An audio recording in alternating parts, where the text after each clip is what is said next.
குமாரனாகிய இயேசு கிறிஸ்துவின் நாமத்தினால் வருகிறோம். தேவரீர் நீர் எங்களுக்கு பாராட்டின அன்பு, கிருபை, இரக்கம் எவ்வளோ பெரிதென்றவரை நாங்கள் எண்ணி பார்த்திருக்கிறோம். கர்த்தாவே, இப்படி ஜீவனுள்ள வார்த்தை சொல்கிறது. கர்த்தாவே, உன்னை தொடுகிறவன் என் கண்மணியை தொடுகிறான் என்று சொன்னவரே, கர்த்தாவே, எங்கள் வாழ்நாள் முழுவதும் கர்த்தாவே நீர் எங்களை கர்த்தாவே உமது கண்மணியைப் போல எங்களை பாதுகாத்து வருகிறீரே, அதற்காக நன்றிகளும் ஸ்தோத்திரங்களும் நாங்கள் ஏறெடுக்கிறோம். விசேஷமானமாய் இன்றைய தினம் கேட்கிற வார்த்தைகள் கர்த்தாவே எங்களுடைய வாழ்க்கையை ஆண்டவரே அர்த்தமுள்ள விதத்தில் எங்களை வாழ வைக்க எங்களுக்கு கிருபை தாங்க. விசேஷ வண்ணமாய் இன்றைய தினத்தில் கேட்க போகிற சத்தியங்கள் மூலமாய் எங்களுக்கு பிரகாசமுள்ள மனக்கண்கள் கொடுக்கப்படுங்க. நீர் ஆளுகை செய்யுங்க. தேவரீர் உண்மையாண்டவரை நாங்கள் நம்பி இருக்கிறோம். கர்த்தாவே, ஜீவவசனம் உம்மிடத்தில் இருக்கிறது. கர்த்தாவே, நாங்கள் எங்கே போவோம் என்று சொன்னது போல கர்த்தாவே தேவரீர் ஜீவனுள்ள வார்த்தை உம்மிடத்தில் இருக்கிறது. அதை நாங்கள் விசுவாசித்திருக்கிறோம். இப்பொழுது கூட கர்த்தாவே, கேட்க போகிற ஒவ்வொரு ஜனங்களுடைய வாழ்க்கையிலும் கர்த்தாவே ஒரு மிகப்பெரிய மாற்றங்களை உண்டு பண்ணுங்க. தேவரீர் எங்களுடைய கர்த்தர் எல்லாவற்றிற்கும் மேலானவர். அவர் சர்வலோகத்தின் ஆண்டவர் என்று எல்லா ஜனங்களும் எல்லா ஜாதிகளும் அறிந்து கொள்ள புரிந்து கொள்ள அவர்களுக்கு பிரகாசமுள்ள மனக்கண்களை நீர் குடிப்பீர். அதை நாங்கள் விசுவாசிக்கிறோம். இப்போது கூட கர்த்தாவே தேவரீர் இன்றைக்கு கர்த்தாவே நாங்கள் வேதத்தை ஆண்டவரை தியானிக்க போகிறோம். இந்த வார்த்தையின் மூலமாய் நீர் எங்களோடு கூட இடைப்படுவீராக. இப்பொழுது கூட கர்த்தாவே தேவரீர் நீர் எங்களை வழிநடத்துங்க. விசேஷவனமாய் தேவரீர் உமக்கு சித்தமானவர்கள் கலந்து கொண்டு தேவரீர் உடைய தேவனுள்ள ஆசீர்வாதத்தையும் அவர்கள் உள்ள அந்த மகிமையும் ஆண்டவரே எல்லாவற்றையும் ஜனங்கள் பெற்றுக்கொள்ள கிருபை தாங்க. தேவரீர் நீர் கொடுக்கும் அந்த மகிமையை கர்த்தாவே நாங்கள் பெற்றுக்கொள்ள எங்களுக்கு கிருபையாய் ஆண்டவரே நாங்கள் இருக்கிறோம். கர்த்தாவே, உங்களுடைய கண்களிலே கர்த்தாவே எங்களுக்கு தயவுக்கான கிருபை தாங்க. நீர் ஆளுகை செய்யுங்க. மீட்பர் இயேசு கிறிஸ்துவின் மூலம் ஜெபிக்கிறோம் நல்ல பிதாவே, ஆமீன். ஆண்டவரும் உலக இரட்சகருமாகிய இயேசு கிறிஸ்துவின் நாமத்தினாலே உங்கள் அனைவருக்கும் அன்பின் வாழ்த்துதலையும் ஸ்தோத்திரங்களையும் தெரிவித்துக் கொள்கிறேன். கர்த்தர் நல்லவராக இருக்கிறார். எல்லாருக்கும் தெரிந்த ஒரு வசனம் ஒன்று இருக்குது. என்னென்னா, என்னை தொடுகிறவன் உன் கண்மணியை தொடுகிறான். அந்த வசனத்தை குறித்து தான் அடுத்த வாரம் பார்க்க போகிறோம் நம்ம. ஆனால் இன்றைக்கு நம்ம அந்த கண்ணை பற்றி தான் பார்க்க போகிறோம். கடந்த வாரம் நாம் இயேசு கிறிஸ்துடைய கண்களை பற்றி பார்த்தோம். அவருடைய கண்கள் என்னவெல்லாம் நமக்காக செஞ்சு கொண்டிருக்கு அப்படின்னு பார்த்தோம். அதுக்கு ஒரு தலைப்பு வச்சே பார்த்தோம். என்னவா, அவருடைய கண்கள் நமக்காக இருக்கிறது. எத்தனை பேர் விசுவாசிக்கிறீங்க? அவருடைய கண்கள் உங்களுக்காகவும் எனக்காகவும் தான் இருக்கிறது, வேறு யாருக்காகவும் இல்லை. உங்களுக்காகவும் எனக்காகவும் உங்களுக்காகவும் எனக்காகவும் நம்மை படைத்த தேவன் நம்ம மேலே தான் கண்ணோக்கமாக இருக்கார். நம்ம மேலே தான் இருக்காருங்க. மனிதன் மேலே தான் இருக்கார். நம்ம மேலே தான் கண்ணோக்கமாக இருக்கிறார். அப்பேற்பட்ட தேவனை தான் நம்ம ஆராய்ச்சி கொண்டு வருகிறோம். ஸோ நம்ம கடந்த வாரம் நாம் பார்த்தோம், இயேசு கிறிஸ்துடைய கண்களுடைய பற்றின ஒரு சில உதாரணங்களை பார்த்தோம், ஒரு அறிமுகத்தை பார்த்தோம். இன்றைக்கு நாம் கண்களை பற்றி தான் பார்க்க போகிறோம். இயேசு கிறிஸ்துடைய கண்களை பற்றி தான் பார்க்க போகிறோம். அதற்கு முன்பாக நம்முடைய யூடியூப் சேனலில் வந்து நம்ம வச்சுருக்கோம், வேர்ட் ஆஃப் காஸ்பல் மினிஸ்ட்ரின்னு சொல்லி யூடியூப் சேனல் வச்சுருக்கோம். அதில் வந்து நம்முடைய எல்லா வெளிப்படுத்தின விசேஷம் எல்லா சாப்டரும் நம்ம அப்டேட் பண்ணியிருக்கோம். பார்க்காதவர்கள் தயவுசெய்து அதில் நீங்கள் போய்ட்டு பார்த்துக்கலாம். உங்களுக்கு ரொம்ப பிரயோஜனமாக இருக்கும். மற்றவர்களுக்கும் நீங்கள் ஷேர் பண்ணுங்கள். மற்றவர்களும் தேவனுடைய வசனத்தை கேட்டு அவர் நிச்சயமாய் வேதம் சொல்கிறபடி அறுப்புக்காக நம்ம என்ன பண்ணணுமா, எஜமான் கிட்ட நம்ம ஜெபம் பண்ண தான் செய்யணும். எஜமான் என்ன பண்ணுவார், அறுப்புக்காக வேலையாட்களை அனுப்புவார். அதே போல் தான் என்ன பண்ணணும், நம்ம ஜெபிக்கணும். இப்பேற்பட்ட மெசேஜில் நம்ம ஷேர் பண்ணும்போது தேவன் அவங்களுடைய உள்ளத்தில் அவங்க என்ன பண்ணுவார், மிகப்பெரிய ஒரு மாற்றங்களை உண்டு பண்ணுவார் என்று நான் விசுவாசிக்கிறேன். ஓகே, நம்ம கர்த்தருடைய வார்த்தைக்கு நாம் செல்வோம். வெளிப்படுத்தின விசேஷம் வேத ஆராய்ச்சியை பார்த்து கொண்டு இருக்கிறோம். கிட்டத்தட்ட பகுதி 41 வந்திருக்கிறோம். கிட்டத்தட்ட 40 வாரம் நம்ம வெளிப்படுத்தின விசேஷத்தை தியானித்து கொண்டு இருக்கிறோம். கர்த்தர் நல்லவர். வருகிற வாரங்களிலும் நம்மை நிச்சயமாய் வழிநடத்த அவர் வல்லவரும் நல்லவருமாய் இருக்கிறார். இப்போ கூட நம்ம பார்ப்போம். வெளிப்படுத்தின விசேஷம் 1ஆம் அதிகாரம் 14ஆம் வசனத்தை நாம் தியானிக்க போகிறோம். நாம் எடுத்து படிப்போம். வெளிப்படுத்தின விசேஷம் 1ஆம் அதிகாரம் 14ஆம் வசனத்தை நான் படிக்கிறேன்.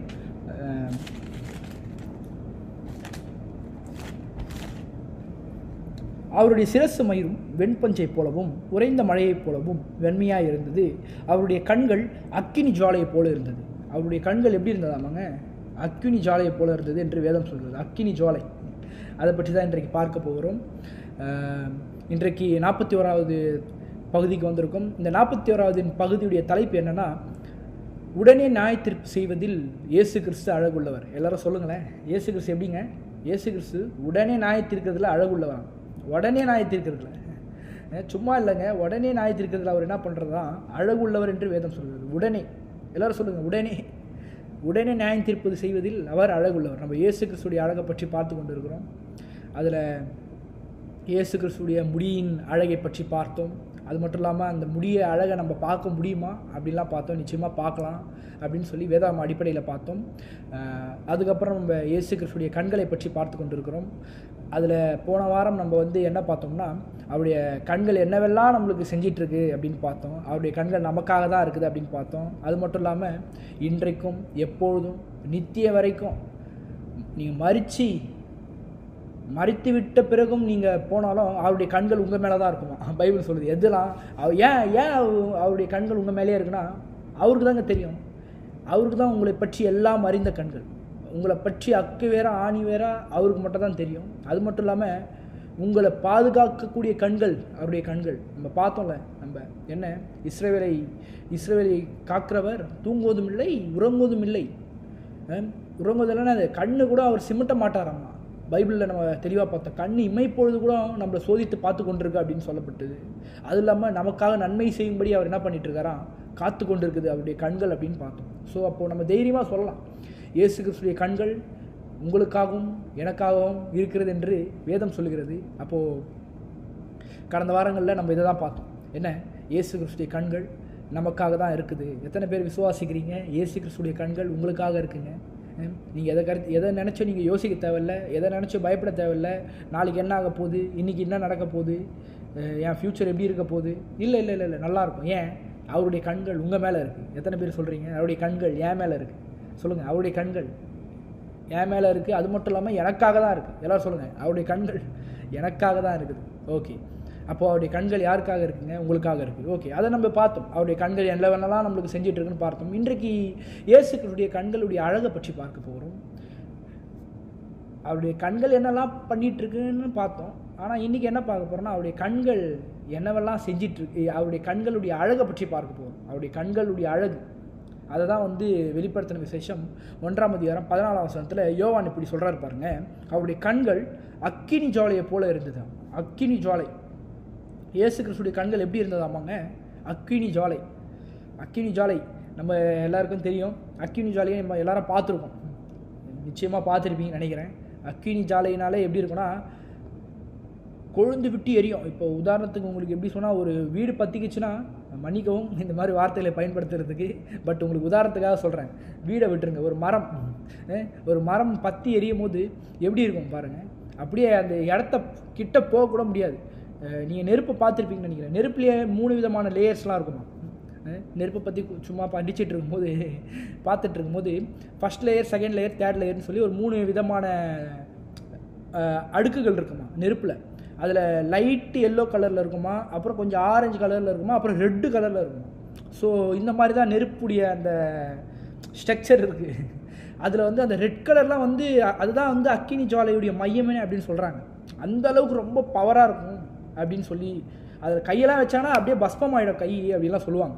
ஸோ அப்போது யோவான் இங்கே என்ன காட்டுறாரு பாருங்க.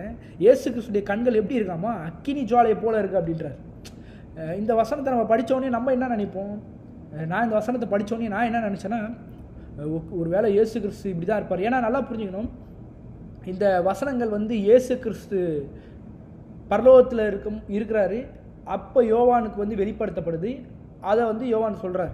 ஸோ அப்போது நான் என்ன நினச்சிக்கிட்டேன்னா, பரலோகத்தில் இயேசு கிறிஸ்துடைய கண்கள் இப்படி தான் இருக்கும் போல், நெருப்பு மாதிரி அப்படியே தகன்னு எரிஞ்சிட்ருக்கோம் அப்படின்னு. இல்லைங்க, யோவான் ஒரு விதத்தை காட்ட விரும்புகிறார். என்ன? அவருடைய கண்களின் அழகை காட்ட விரும்புகிறார். அதை தான் நம்ம இன்றைக்கி பார்க்க போகிறோம். அவருடைய கண்கள் அக்கினி ஜுவாலை போல் இருந்ததுன்னா என்ன, அவருடைய கண்கள் உள்ள அழகை பார்க்க போகிறோம். அதை ஒரு உதாரணமாக வச்சு சொல்கிறாரு. நல்லா புரிஞ்சுக்கணும், உதாரணமாக எடுத்துக்கணும் சில காரியங்களை. எதை நம்ம உதாரணமாக பைபிளில் எடுத்துக்கணுமோ அந்த காரியங்கள் உதாரணமாக எடுத்துக்கொள்ள வேண்டும். எதை நம்ம உதாரணமாக எடுத்துக்கொள்ளக்கூடாதோ அப்படியே எடுத்துக்கணுமோ அப்படியே எடுத்துக்கணும். உதாரணத்துக்கு உங்களுக்கு சொன்னால் நல்லா புரியும்னு நினைக்கிறேன். இயேசு கிறிஸ்து உதாரணமாக ஒரு காரியத்தை பண்ணார். என்ன காரியம்னா, சீஷருடைய கால்களை கழுவினார். எத்தனை பேருக்கு தெரியுங்க? இயேசு கிறிஸ்து சீஷருடைய கால்களை கழுவினாரா இல்லையாங்க? ஆமாம். அதை வந்து நம்ம உதாரணமாக பார்க்கணும். நல்லா புரிஞ்சுக்கணும். உதாரணமாக பார்க்கணும். எதுக்கு உதாரணமாக பார்க்கணும்? தாழ்மைக்கு ஒரு உதாரணமாக பார்க்கணும். ஏன்? உலகத்தை படைத்த ஆண்டவர், சர்வலோகத்தின் ஆண்டவர், அவர் மனுஷ அவதாரம் எடுத்து பூமியில் வந்திருக்காரு. வந்து என்ன பண்ணுறாரு? அவர் என்ன பண்ணிட்டு இருக்காரு? உட்காஞ்சி அவருடைய தாழ்மையை காட்டுறாரு. பாருங்க, எப்படி தாழ்மையாக இருக்கும் பாரு அப்படின்னு காட்டுறாரு. அதை காட்ட விரும்புறதுக்காக தான் அவர் என்ன பண்ணுறாரு? சீஷருடைய கால்களெல்லாம் கழுவுறார். ஆனால் நம்ம இன்றைக்கி என்ன பண்ணிட்டோம்? நம்ம அந்த தாழ்மையை விட்டாச்சு, காலை கழுவுற முன்னாடி பிடிச்சிக்கிட்டோம். வா சர்ச்சில் உட்காரு, வாங்க எல்லாம் லைனாக உட்காருங்க, நம்ம காலை கழுவிக்கலாம் வாங்க அப்படின்றோம். இல்லைங்க, நல்லா புரிஞ்சுக்கணும். எதற்காக சொல்லப்பட்டார்னா அந்த உதாரணம் ரொம்ப முக்கியங்க. பைபிளில் சில உதாரணங்கள்லாம் ரொம்ப முக்கியமாக பார்க்கணும். எதற்காக சொல்லப்படுது? அப்போது எதை நீங்கள் உதாரணமாக எடுத்துக்கணுமோ அதை உதாரணமாக எடுத்துக்கொள்ள வேண்டும். அந்த உதாரணம் எதற்காக சொல்லப்பட்டிருக்குன்னு அதுவும் தெரிஞ்சுக்கணும். அதான் வேதம் சொல்லுகிறது. ஒரு பைபிளில் ஒரு வசனம் இருக்குன்னா, நீங்கள் பகுத்தறியத்தக்க உள்ளவர்களாக இருக்கணுமா. பகுத்தறிவு ரொம்ப முக்கியம். பைபிளை வந்து நம்ம என்ன பண்ணணுமா? பகுத்தறியத்தக்க உள்ளவர்களாக இருக்கணும். நான் விசுவாசிக்கிறேன், தேவன் அப்பேற்பட்ட மனக்கண்களை நமக்கு கொடுப்பார். எத்தனை பேர் விசுவாசிக்கிறீங்க? நிச்சயமாக கேளுங்க. சங்கீதம் 119:18 படியே நமக்கு கொடுப்பார். வேதம் சொல்லுது, உங்களுடைய வேதத்துள்ள அதிசயங்களை பார்க்கும்படி எங்களுடைய கண்களை திறந்தரணும். தாவீது சொல்கிறாரு, என்னுடைய கண்ணை திறந்தருங்க அப்படின்றார். ஏன்? நம்முடைய மனக்கண்கள் திறக்கப்பட்டாதான் வசனத்தை நம்ம எப்படி புரிஞ்சுக்க முடியுமோ அப்படி புரிஞ்சுக்க முடியும். பைபிள் வசனம் ஒருபோதும் தப்பு கிடையாதுங்க, நல்லா புரிஞ்சுக்கணும். சில பேர் சொல்லுவாங்க, பைபிளில் இந்த இடத்துல தப்பாக போட்டிருக்க மாதிரியே தெரியுது பிரதர். இல்லை, நம்முடைய கண்ணு பார்க்குற விதம், நம்முடைய கண்கள் எந்த விதத்தில் பார்க்குது ரொம்ப முக்கியம். அதனால தான் கர்த்தர்கிட்ட நம்ம ஜெபித்து கேட்கணும், என்ன தேவரீ என்னுடைய கண்களை திறந்துடலுங்க, நம்முடைய வேதத்தில் அதிசயத்தை பார்க்கணும் அப்படின்னு சொல்லி ஜெபம் பண்ணால் நிச்சயமாக தேவன் நமக்கு கண்களை திறந்தருள்வார். ஓகே, நம்ம சப்ஜெக்டுக்குள்ளே போகலாம் இன்னும். அப்போது அவருடைய கண்கள் அக்கினி ஜுவாலை போல் இருந்ததுன்னா, யோவான் வந்து ஒரு காரியத்தை காட்ட விரும்புகிறார். என்ன? இயேசு கிறிஸ்துடைய அழகை பார்த்துட்டார் யோவான். நம்ம போன வாரத்துக்கு முந்தின வாரம் பார்த்தோம். யோவான் வந்து இயேசு கிறிஸ்துடைய அழகை பார்த்துட்டாராமா. அதில் ஒரு அழகாக விவரிச்சிட்டு வரார். அவருடைய ஃபஸ்ட்டு அழகே அவர் என்ன விவரிக்கிறாராமா, இயேசு கிறிஸ்துடைய அழகை பார்த்துட்டு அவருடைய முடி இந்த மாதிரி அழகாக இருந்தது அப்படின்னு சொல்கிறார். வெண்பஞ்சை போலவும் முறைந்த மழையை போலவும் அழகாக இருந்தது அப்படின்றாரு. அப்போது அந்த முடி வெண்பஞ்சை போலவும் உறைந்த மழையை போலவும் அழகாக இருந்ததுன்னா அந்த முடியுடைய அழகு எதை காட்டுது அப்படின்னு நம்ம பார்த்தோம். எதை காட்டுதுன்னா, நீதியாய் நியாய தீர்ப்பு செய்கிறதில் அவர் அழகு உள்ளவர் அப்படின்னு பார்த்தோம். நீதியாய் நியாய தீர்ப்பு செய்கிறதில் அழகு உள்ளவர் அப்படின்னு பார்த்தோம். அதை வேதாந்தத்தின் அடிப்படையில் நம்ம வசனத்தை வைத்து நம்ம பார்த்தோம். சில ஆதாரமான வசனங்களை வைத்து நம்ம பார்த்தோம். அதே போல தான் யோவான் என்ன பண்ணிட்டாருங்க, இயேசு கிறிஸ்துடைய கண்களுடைய அழகை பார்த்துட்டு அது எப்படி அவர் எக்ஸ்பிளைன் பண்ணுறது அப்படின்னு சொல்லிட்டு என்ன பண்ணுறாரு, அது ஒரு உதாரணம் வச்சு சொல்கிறாரு. என்ன சொல்கிறாரு? அவருடைய கண்கள் அக்கினி ஜுவாலையை போல இருந்தது அப்படின்னு சொல்கிறாரு. அப்போது இயேசு கிறிஸ்துடைய கண்களின் அழகை என்ன பண்ணிட்டாரு, யோவான் பார்த்துட்டாரு. அதை பார்த்து அந்த கண்கள் இப்படி தான்ப்பா பிரதிபலிக்குது அப்படின்றாரு. எப்படியாமா? அக்கினி ஜுவாலையை போல் அவருடைய கண்கள் பிரதிபலிக்குது அப்படின்றாரு. ஓகே, அக்கினி ஜுவாலையை போல் பிரதிபலிக்குதுன்னா அப்போது என்ன பிரதர், இயேசு கிறிஸ்துடைய கண்கள் வந்து அந்த மாதிரி அக்கினி கலரில் இருக்கா, நெருப்பு கலரில் இருக்குதா?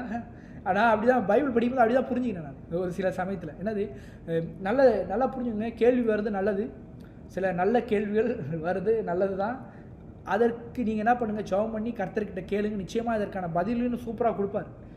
அப்போது ஒரு கேள்வி வந்தது, அப்போ அவருடைய கண்கள் அக்கினி ஜுவாலை போல் இருந்ததுன்னா அப்போ இயேசு கிறிஸ்துடைய கண்கள் வந்து அக்கினி மாதிரி இருக்கும் போல், அக்கினி கலரில் இருக்கும், நெருப்பு கலரில் இருக்கும் அப்படின்லாம் நினச்சிட்டு இருந்தேன். இல்லை, அவர் வேறு விதமாக ஒன்று காட்ட விரும்புகிறார். பாருங்கள், இன்றைக்கி என்ன பண்ணலாம், இன்றைக்கி நம்ம இயேசு கிறிஸ்துடைய கண்களின் அழகை பார்க்கலாம். அடுத்த வாரம் நம்ம என்ன பண்ணலாம், அந்த கண்களின் அழகை பார்க்க முடியுமா முடியாதா அப்படின்னு சொல்லி நம்ம பார்க்கலாம் அடுத்த வாரம். இந்த வாரம் நம்ம என்ன பண்ணலாம், இயேசு கிறிஸ்துடைய அழகை பார்க்கலாம், அவருடைய கண்களின் அழகை பார்க்கலாம். அடுத்த வாரம் நம்ம என்ன பண்ணலாம்னா, அவருடைய கண்களின் அழகை பார்க்க முடியுமா முடியாதா அப்படின்னு சொல்லி பார்க்கலாம். ஓகே, நம்ம போகலாம். நம்ம கண்கள் அக்கினி ஜுவாலை போன்ற இருக்குது. என்னவா, கண்கள் எப்படி இருக்காங்க, அக்கினி ஜுவாலை போல இருக்குது அப்படின்னு சொல்லப்பட்டிருக்கு பைபிளில். யோவான் சொல்கிறார், இயேசு கிறிஸ்துடைய கண்கள் எப்படி இருக்காமா, அக்கினி ஜுவாலை போல இருக்குது. இந்த அக்கினியுடைய தன்மை என்னென்னா, நீங்கள் நல்லா பாருங்கள், ஒரு உதாரணத்தை வச்சு யோவான் சொல்கிறார். நான் ஏற்கனவே சொன்னது போல தான் யோவான் வந்து ஒரு உதாரணத்தை தரார். என்ன, அவருடைய கண்கள் அக்கினி ஜுவாலை போல இருக்குப்பா அப்படின்னு காட்டுறாருன்னா அது நீங்கள் ஒரு உதாரணமாக எடுத்துக்கணும். ஏன் உதாரணமாக எடுத்துக்கணும்னா, ஏதோ சொல்ல வரார் யோவான், ஏதோ ஒரு விதத்தில் அந்த கண்களின் அழகை வந்து இதுக்கு ஒப்பிட்டு சொல்கிறார் போல் அப்படின்னு. இதுக்கு ஒப்பிட்டுன்னு கூட சொல்ல முடியாது, இதை வச்சு நம்மளுக்கு ஈஸியாக சொல்லித்தராரு அப்படின்னு புரிஞ்சுக்கலாம். இப்போ உங்களுக்கு ஒரு உதாரணம் சொன்னால் உங்களுக்கு நல்லாவே புரியும் பாருங்கள். எப்படின்னா, பைபிளில் வந்து இயேசு கிறிஸ்துடைய முகத்தை பற்றி போட்டிருக்கு. என்னென்னா அவருடைய முகம் வல்லமையாய் பிரகாசிக்கிற சூரியனை போல இருக்கிறதுன்னு சொல்லி பைபிளில் போட்டிருக்கு. அப்போது நம்ம இந்த வசனத்தை எப்படி எடுத்துக்கணும்னா அவருடைய முகம் சூரியனை விட பிரகாசம் உள்ளது அப்படின்னு எடுத்துக்கணும். ஏன்னா சூரியனை உண்டாக்குனதே அவர் தான், கரெக்டுங்களே? சூரியனை உண்டாக்குனதே அவர் தான். அப்போது சூரியனை விட மிகவும், சூரியனை நம்ம வெறும் கண்ணாலே பார்க்க முடியாது, ரொம்ப கஷ்டம். அப்போது அவருடைய முகம் சூரியனை போல பிரகாசம் உள்ளதுன்னா எதை மீன் பண்ணுது? கடவுளுடைய முகம் சூரியனை போல பிரகாசம் உள்ளதுன்னா என்னது? அந்த அளவுக்கு ரொம்ப அவருடைய முகம் பிரகாசிக்கிற தன்மையுடையது அப்படின்னு சொல்லி ஒரு சொல்கிறார். நம்ம ஈஸியாக புரிஞ்சுக்கணும். நீங்கள் ஈஸியாக புரிஞ்சுக்கிறதுக்காக தான் நம்ம என்ன பண்ணுறாரு சொல்கிறாரு. இந்த வசனத்தை வச்சு நம்ம என்ன சொல்கிறக்கூடாது? கடவுள் தான் சூரியன் அப்படின்னு சொல்லிடக்கூடாது. அது மட்டும் இல்லாமல் சூரியனையும் கடவுளுக்கு நிகராக வச்சிடக்கூடாது. இதெல்லாம் எதுக்கு இது இந்த உதாரணங்கள்லாம் உதாரணமாக ஏன் சில வசனங்கள்லாம் சொல்லப்பட்டிருக்குன்னா நம்ம சுலபமாக புரிஞ்சு கொள்றதுக்கு தான் சொல்லப்பட்டிருக்கு. இப்போ நம்மளுக்கு இன்னொரு உதாரணம் சொல்கிறேன் பாருங்கள், உங்களுக்கு இன்னும் நல்லாவே புரியும் பாருங்கள். நம்ம சிலருடைய செயல்கள்லாம் பார்த்து நம்ம சில உதாரணத்தை வச்சு அவங்கள சொல்லுவோம். பார்த்துருக்கீங்களா? எப்படின்னா அந்த ஆள் வந்து நரி போல் ரொம்ப தந்திரமாக செயல்படுவார் பிரதர் அப்படின்வாங்க. அப்போ அந்த ஆள் உண்மையாக நரியா அப்படியே எடுத்துக்கிறது நம்ம? இல்லை, நம்ம ஒரு உதாரணத்தை வச்சு சொல்கிறோம். அப்போ ஈஸியாக நம்மளுக்கு புரியும். ஏன் நரியுடைய கேரக்டர்லாம் நம்மளுக்கு தெரிஞ்சிருக்குல்ல. நரியுடைய கேரக்டர்லாம் நம்ம படிச்சிருக்கோம், புக்கில் படிச்சிருக்கோம். நரி வந்து ரொம்ப தந்திரமானது. அது வந்து ஏதாச்சும் இருந்தால் ஈஸியாக வந்து ஏமாற்றி எடுத்துகிட்டு போயிடும் யாருக்கிட்ட இருந்தால். அதுக்காக தான் நரியை வச்சு நரி இல்லை. அப்போது பட்டுன்னு உங்களுக்கு அர்த்தம் புரிஞ்சிடும் பாருங்கள். இந்த ஆள் நரி மாதிரி சார் இந்த ஆள் அப்படின்னு சொல்லிட்டாங்கன்னா உங்களுக்கு நல்லா புரிஞ்சிடும். ஏன்? உங்களுக்கு நரியை பற்றி கொஞ்சம் டீட்டெயிலாக தெரிஞ்சிருக்கு. அதே போல் தான் அக்கினி ஜுவாலைன்னு யோவான் நீங்கள் இயேசு கிறிஸ்துடைய கண்களை பற்றி சொல்லும் பொழுது அப்போது அக்கினியை பற்றி நீங்கள் தெரிஞ்சு வச்சுருக்கோம் சில காரியங்கள். அக்கினினா என்ன? ஏன் அப்போ குறிப்பாக யோவான் வந்து இயேசு கிறிஸ்துடைய கண்கள் வந்து அக்கினியை போல இருக்குன்னு சொல்கிறாருன்னா அப்போது அவருடைய கண்களில் ஏதோ ஒரு மிகப்பெரிய ஒரு அழகை பார்த்துருக்காரு. அதுக்காக தான் நம்ம ஈஸியாக புரிஞ்சு கொள்றதுக்காக தான் என்ன பண்ணியிருக்காரு, அக்கினி ஜுவாலை போல இருந்துன்னு சொல்லி ஒரு உதாரணத்தை கொடுக்குறாரு. ஓகே, நம்ம பார்ப்போம் பாருங்கள். அப்போது இங்கு யோவான் வந்து என்ன பண்ணியிருக்காரு, அவருடைய கண்கள் அக்கினி ஜுவாலை போன்று இருக்கிறது சொல்வதின் அர்த்தம் என்ன தெரியுமா? இயேசு கிறிஸ்துடைய கண்களின் அழகை பார்த்துட்டாரு. பார்த்ததுனால என்ன பண்ணுறாரு, நம்ம ஈஸியாக புரிஞ்சுக்கணும் அப்படின்னு சொல்கிறதுக்காக என்ன பண்ணுறாரு, நம்மளுக்கு சொல்கிறாரு அக்கினி ஜுவாலையை போல இருக்குது அப்படின்னு சொல்கிறாரு. ஓகே, இப்போ அக்கினி ஜுவாலையுடைய அர்த்தம்னா என்ன? அக்கினி ஜுவாலையுடைய அர்த்தம் என்னன்னா, நீங்கள் நம்ம எல்லாருக்கும் தெரியும், அக்கினி வந்து எந்த பொருளை வச்சாலும் என்ன பண்ணிவிடுங்க, உடனே என்ன பண்ணுறோம், ஆன் த ஸ்பாட்டை என்ன பண்ணுறோம், எரிச்சிரும். பார்த்துருக்கீங்களா? கொஞ்சம் நெருப்பே எப்படி ஒரு பைபிள்லேயே ஒரு வசனம் இருக்குல்ல, சிறிய நெருப்பு என்னவா மொத்த காட்டியும் எரிச்சு விடுது. அதே போல் தான் கொஞ்சம் நெருப்பாக இருக்கிறதே வந்து எப்படி இருக்குமா, இப்போ எக்ஸாம்பிள் ஒரு மரத்தை நீங்கள் எரிக்கணுன்னாலே கொஞ்சம் நெருப்பு இருந்தால் அது கிட்டத்தட்ட எடுத்துக்கும். ஒரு பெரிய மரம், ஒரு பெரிய பனை மரம்னு வச்சுக்கங்களேன். அந்த பனை மரத்தை நீங்கள் எரிக்கணும் அப்படின்னு சொன்னீங்கனாலே கிட்டத்தட்ட கொஞ்சம் நெருப்பு பிடிச்சிக்கிட்டாலே அது கிட்டத்தட்ட ஒரு மேக்ஸிமம் 5-10 நிமிஷத்துக்குள்ளே அந்த மரத்தை ஃபுல்லாகவே சாம்பலாக்கிடும். இங்கே வந்து இதுவே அக்கினி ஜுவாலைன்றது என்னவா, அதெல்லாம் வந்து கண்டினியூஸாக எப்பேற்பட்ட காற்று அடித்தாலும் சரி, எப்பேற்பட்ட புயல் வந்தாலும் சரி, எப்பேற்பட்ட மழை வந்தாலும் அந்த அணையாதம். அக்கினி ஜுவாலைக்குரிய தன்மை அந்த மாதிரி. அக்கினியுடைய தன்மை அந்த ஜுவாலைன்னு சொல்கிறாலே நல்ல ஒரு ஃபார்ம்டாக இருக்கும். நான் ஏற்கனவே சொல்கிறது போல தான் உங்களுக்கு நெருப்பை பற்றி ஏற்கனவே சொல்லியிருக்கேன். நெருப்பில் அந்த 3 லேயர் சொல்லியிருப்பாங்கன்னு சொல்லியிருக்கேன். First layer, second layer, third லேயர்னு. அதே போல் தான் அப்போது அந்த தேர்ட் லேயர் என்னது, நெருப்பு அந்த ரெட் கலரில் இருக்கும், ரொம்ப ரெட்டிஷாக இருக்கும். பார்த்துருக்கீங்களா? அந்த மாதிரி இருக்குது. அந்த மாதிரி அக்கினியெல்லாம் வந்து நீங்கள் லைட்டாக வச்சாலே என்ன ஆகிடுவீங்க, கையெல்லாம் நம்ம வச்சாலே அப்படியே பஸ்பம் ஆகிடும் கை. நம்ம அந்த அளவுக்கு ஹீட் அதில் இருக்குது, பார்த்துங்க. அப்போது ஈஸியாக எரிச்சு விட்ரும். இப்படி சொன்னால் அவங்களுக்கு நல்லா புரியும். அக்கினி ஜுவாலைன்னா என்னென்னா உடனே, எல்லாரும் சொல்லுங்கள், உடனே தகர்த்தி விடும். அதுதான் அக்கினி ஜுவாலை. அக்கினி ஜுவாலையுடைய அர்த்தம் என்ன, உடனே, ஆன் ஸ்பாட். இப்படி வச்சோடனே பட்டுன்னு எரிச்சிடும். அந்த மாதிரி உடனே ஸ்பாட்டில் ரிசல்ட் கிடைக்கும். இப்போ நம்ம நெருப்புக்கிட்டலாம் போயிட்டு வச்சாலே பட்டுன்னு பற்றிக்கும், பார்த்தீங்களா? அதே போல் தான் பட்டுன்னு பற்றிக்கிட்டு மட்டும் இல்லாமல் பட்டுன்னு அது என்ன பண்ணுறோம், மொத்தத்தையும் காலி பண்ணி விட்டுறோம். உடனே எல்லாத்தையும் இதுவாக்கி விட்டுறோம்ல. சில பேர் சொல்லுவாங்க, பிரதர் இப்போ தான் பிரதர் பார்த்தேன், இப்படி போயிட்டு வரதுக்குள்ளே அந்த இடமே இல்லாத மாதிரி போயிடுச்சு பிரதர், அந்த அளவுக்கு நெருப்பு இருக்குது பிரதர், நெருப்பு எல்லாத்தையும் அழிச்சிச்சு பிரதர் அப்படின்வாங்க. அப்போ விஷயம் என்னென்னா, அக்கினியுடைய தன்மை என்னென்னா, அக்கினி ஜாலுடைய தன்மை என்னென்னா, உடனே அந்த நிமிஷமே எல்லாத்தையும் அழிச்சிடும். அப்பேற்பட்ட ஒரு தன்மையுடையதான் என்னது அக்கினி. ஓகே, 2 ராஜாக்களில் ஒரு உதாரணம் காட்டுற பாருங்க. 2 ராஜாக்கள் 1ஆம் அதிகாரம் 10ஆம் வசனத்தில் பைபிள் எப்படியா சொல்லப்பட்டிருக்கு பாருங்க. 2 ராஜாக்கள் 1ஆம் அதிகாரம் 10ஆம் வசனத்தில், அப்பொழுது எலியா அந்த 50 பேரின் தலைவனுக்கு பிரதியுத்தரமாக, நான் தேவனுடைய மனுஷனானால் அக்கினி வானத்திலிருந்து இறங்கி உன்னையும் உன் 50 பேரையும் பட்சிக்க கடவுது என்றான். உடனே அக்கினி வானத்திலிருந்து இறங்கி அவனையும் அவன் 50 பேரையும் பட்சித்தது. உடனே, அங்கே பார்த்தீங்களா, உடனே ஆன் ஸ்பாட்டில் வந்துச்சு அக்கினி. உடனே அவன் பற்றிக்கிட்டோடனே என்ன ஆயிடுச்சம்மா, 50 பேரையும் பட்சித்து போட்டது. பட்சித்ததுன்னா என்னதான், ஒரு மொழிபெயர்ப்பில் எப்படி சொல்லப்படுகிறது, எலும்பு கூட இல்லையாமா, என்னவா எலும்பு கூட இல்லையாங்களாங்க, அந்த அளவுக்கு பவர்ஃபுல், சாம்பலாக்கி விட்டுரும். அப்போ அக்கினுடைய ஆன் ஸ்பாட், உடனே உடனே உடனே, அதுதான் அக்கினுடைய அந்த ஒரு மிகப்பெரிய ஒரு தன்மையே அக்கினிக்கு அதுதான். ஓகே, அப்போது அக்கினி ஜுவாலை என்பது என்ன, வேதம் தெளிவாக சொல்லுது, உடனே பச்சிக்கிறது, உடனே எரிக்கிறது. அதுதான் என்னது, உடனே எரிச்சிடும், ஆன் ஸ்பாட், உடனே. ஓகே, இதை ஏங்க பைபிள் இதை ஏங்க யோவான் இயேசு கிறிஸ்துடைய கண்களில் வச்சு ஏங்க அவர் அக்கினி ஜுவாலையை போல இருக்கு அப்படின்றாரு அப்படின்னு கேட்டோன்னா, யோவானுக்கு மிகப்பெரிய வெளிப்பாடு கொடுக்கப்பட்டிருக்கு. நிச்சயமாக உண்மையாக எவ்வளோ பெரிய வெளிப்பாடு அது, நான் காட்டுறேன் பாருங்கள். ரொம்ப மிகப்பெரிய வெளிப்பாடுங்க யோவானுக்கு. உண்மையாக தேவனுக்கு நாம் நன்றி செலுத்த வேண்டும். இப்பேற்பட்ட தேவ மனுஷர்கள், இப்பேற்பட்ட பரிசுத்தவான்கள் அப்பேற்பட்ட வெளிப்பாடை அவர்கிட்டருந்து பெற்றுக்கொண்டு எழுதி வச்சிருக்காங்க. அதற்காக நாம் நன்றி சொல்லணும். பாருங்கள், இங்கே யோவான் இயேசு கிறிஸ்துடைய கண்கள், அவருடைய கண்களின் அழகு என்பது என்னவா, அவருடைய கண்களுடைய அழகு உடனே நியாய தீர்ப்பு செய்வதில் அழகுள்ளவர் என்று அவர் அறிஞ்சிட்டார். அறிஞ்சதுனால தான் என்ன பண்ணுறார் யோவான், இப்பேற்பட்ட உதாரணத்தை வச்சு சொல்கிறார்.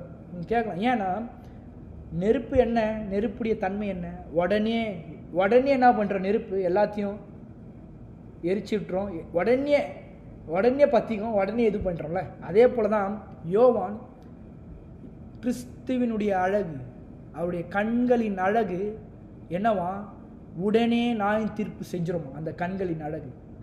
எத்தனை பேர் விசுவாசிக்கிறீங்க? என்ன பிரதர் சொல்கிறீங்க? ஆமாம், காட்டுறேன் பாருங்கள். உடனே நியாய தீர்ப்பு செஞ்சிடும் அவருடைய கண்களின் அழகு. அதை பார்த்துட்டார் யோவான் அவருடைய கண்களில்.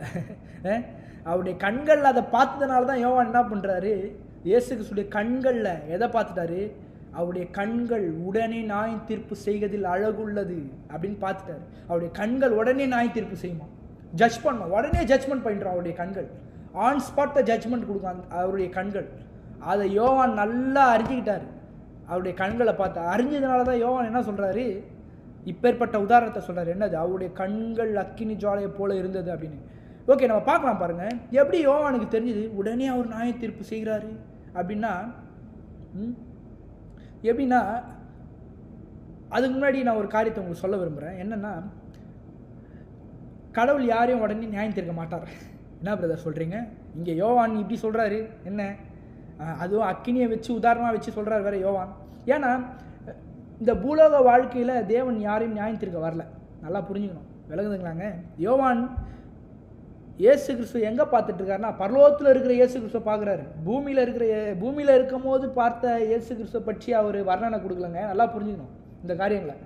பரலோகத்தில் இருக்கிற இயேசு கிறிஸ்துவை பார்த்து வர்ணனையை கொடுத்துட்ருக்காரு. இயேசு கிறிஸ்துடைய முடி இந்த மாதிரி இருக்குது, கண்கள் எப்படி இருக்குன்னா, இப்போ பரலோகத்தில் இருக்கிறாரு. அப்போ பரலோகத்துலேருந்து நெக்ஸ்ட்டு அவர் என்ன பண்ணணும், நிச்சயமாக நியாய தீர்ப்பு கொடுக்க தான் வரணும் கடவுள். பூமியில் இருக்கிற இயேசு கிறிஸ்துவை பார்த்து உடனே அவருடைய கண்கள் அப்படின்னு அவர் விளக்கியிருக்க மாட்டார். அதுக்கு வேற ஒரு விளக்கம் வச்சுருக்காங்க. உன்னத பாட்டில் சாலமன் வச்சுருக்காரு, காட்டுறேன். பூமியில் இருக்கிற இயேசு கிறிஸ்துக்கு ஒரு விளக்கம் கொடுத்துருக்காரு அவருடைய கண்கள். நல்லா புரிஞ்சுக்கணும். அப்போது தெளிவாக பைபிள் காட்டுது என்ன, பூமியில் இருக்கிற பூமியில் இருக்கும்பொழுது இயேசு கிறிஸ்துடைய கண்கள் எப்படி இருந்ததா, உடனே கிருபையின் கண்களாக இருந்தது. எத்தனை பேர் சொல்கிறீங்க?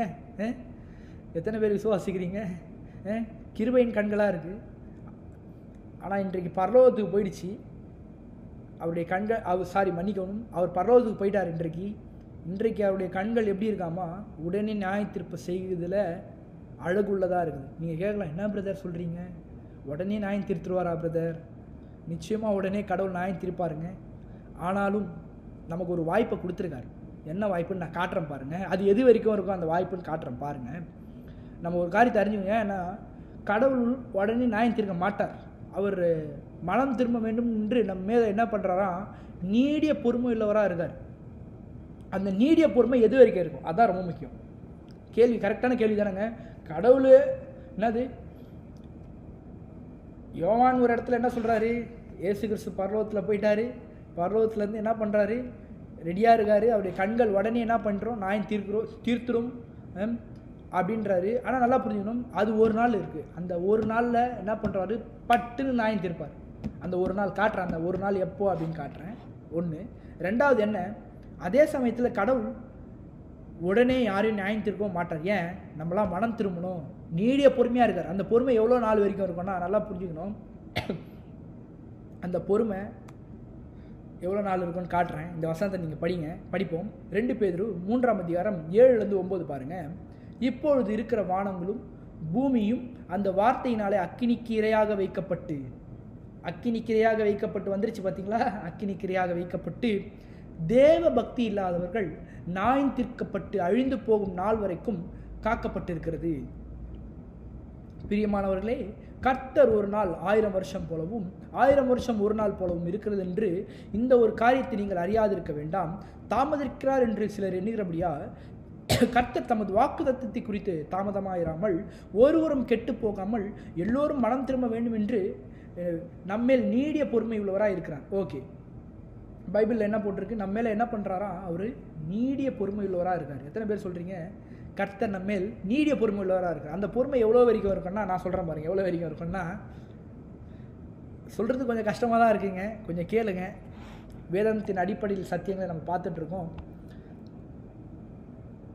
கர்த்தர் எது வரைக்கும் உங்கள் மேலே நீடிய பொறுமையாக இருப்பார்? உடனே நியாயம் தீர்ப்பு செய்கிறாருன்னு பைபிள் சொல்லுது.